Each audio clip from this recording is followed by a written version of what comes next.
আসসালামু আলাইকুম। চলে আসলাম আবারও আপনাদের মাঝে একই জায়গায় আসার কারণ হলো আজকে তাপমাত্রা 12 ডিগ্রি সেলসিয়াস প্লাস।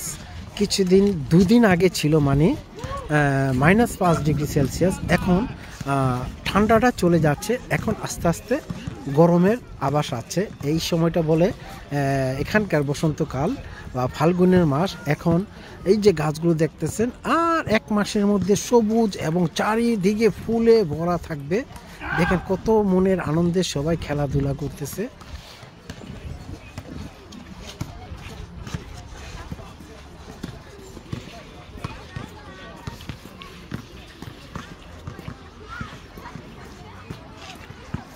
সবাই ঘর থেকে বেরিয়েছে, আর কিছুক্ষণ পর পর্যাপ্ত পরিমাণে মানুষ থাকবে এখানে। এখন জার্মানিতে এই সময়টা 2টা 30 বাজে, এখন দুপুর 3টা 4টার মধ্যে সবাই চলে আসবে এই পার্কে, বসবে। আর কিছুদিন পর এখানে চারিদিকে শুধু গ্রিল আর গ্রিলের সুবাস থাকবে, আর মানুষের আড্ডা, কোলাহল, হইচই, আনন্দ সবাই একসাথে মিলেমিশে বন্টন করবে।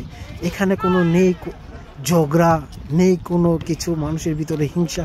সবাই একসাথে। আপনি এখানে আসলে যার যে গ্রিল করে যদি তার সাথে বসেন, সেও আপনাকে খাওয়াবে। এটা মনের আনন্দে, এটা একটা শান্তি। এটাকে বলে ভালোবাসা। ভালোবাসা কাকে বলে, কাকে দিতে হয়, একটু এখানে আসলে দেখা যায়। যাই হোক, বেশি কথা বলে পারলাম। যদি আমি ভুল বলে থাকি, সবাই ক্ষমা দৃষ্টিতে দেখবেন। আজকের জন্য খোদা হাফেজ।